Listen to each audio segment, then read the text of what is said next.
Hey guys, got a fun project for you today. It was quite involved. We got her done even on a 91-degree day out here in Cudahy, Wisconsin. Whew, she is steamy. Let's take a look at what we've got going on. So starting back over on this side, this is for an EV charger. We had to do some awesome concrete sawing. Will took care of that, man, like an absolute boss.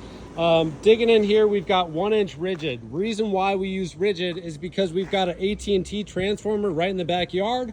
So in order to not have to go 18 inches deep at a no dig zone, we did get approval for AT&T on this, but in order to make sure we're not going to run into issues, we use rigid. So that way the bottom of our raceway is really at about 8 inches. We need 6 inches to the top. So we've got 1-inch rigid going over to here to this wall box, and the exciting part is coming a little later. I'll show you a cool little feature of this, but here is the wall box hanger right below, nice and clean through there for his car. And let's head into the basement to see the special part of this install.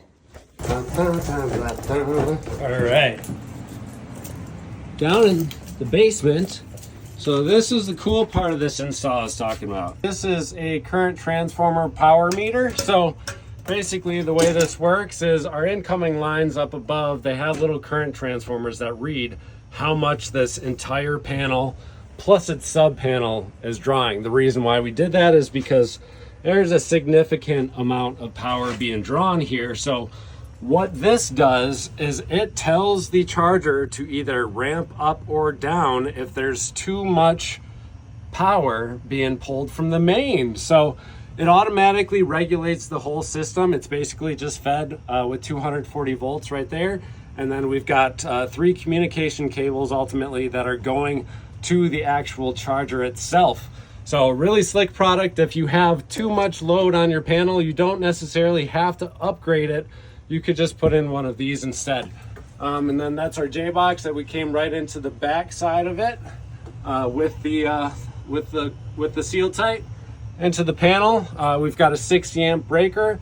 We've got number 6 wires ran up and through there as well for that feed, and everything is good to go. So all in all, very happy with the way this project ended up. It's a tight, tiny little space in here. We're trying to figure out where we can get through because it's just a mess, but ultimately ended up making a couple of really good decisions there with it. Looks nice and clean, and happy with it. So there is a Wallbox charger unit fully installed here in Cudahy, Wisconsin.